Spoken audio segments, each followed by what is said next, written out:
Haiku season 1 এর দ্বিতীয় পর্বটি কারাসুনো হাই স্কুল ভলিবল ক্লাব নামে পরিচিত। এই পর্বটি হিনাতা এবং কাগেয়ামার মধ্যে প্রতিদ্বন্দ্বিতা থেকে টিম ওয়ার্ক গড়ে ওঠার প্রাথমিক পর্যায়ে দেখায়। পর্বটি শুরু হয় হিনাতার হতাশার মাধ্যমে, কারণ সে অবিশ্বাস করে যে তার প্রতিদ্বন্দ্বী কাগেয়ামা একই স্কুলে পড়ে। হিনাতা ভাবে সে এখন কিভাবে তার প্রতিদ্বন্দ্বীকে পরাজিত করবে যদি তারা একই দলে খেলে। কাগেয়ামা যখন জানায় সে সবচেয়ে শক্তিশালী স্কুল তাকে প্রত্যাখ্যান করেছে, তখন তার রাগ ও হতাশা প্রকাশ পায়। এই সময়ে ভলিবল দলের 3 জন সিনিয়র সদস্য দাইজি সুগিয়ারা নাকা এসে উপস্থিত। দাইজি সাওমুরা দলের অধিনায়ক, যিনি কঠোর কিন্তু দায়িত্বশীল।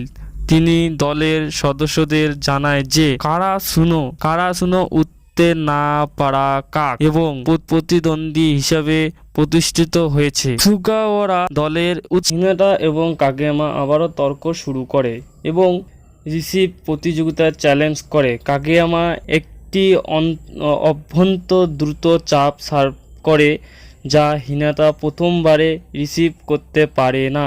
দ্বিতীয় সাবে হিনাতা বলটি রিসিভ করতে পারে, কিন্তু দুর্ঘটনাক্রমে বলটি স্কুলের স্যারের মুখে লেগে যায় এবং তার মাথার উইক খুলে পড়ে।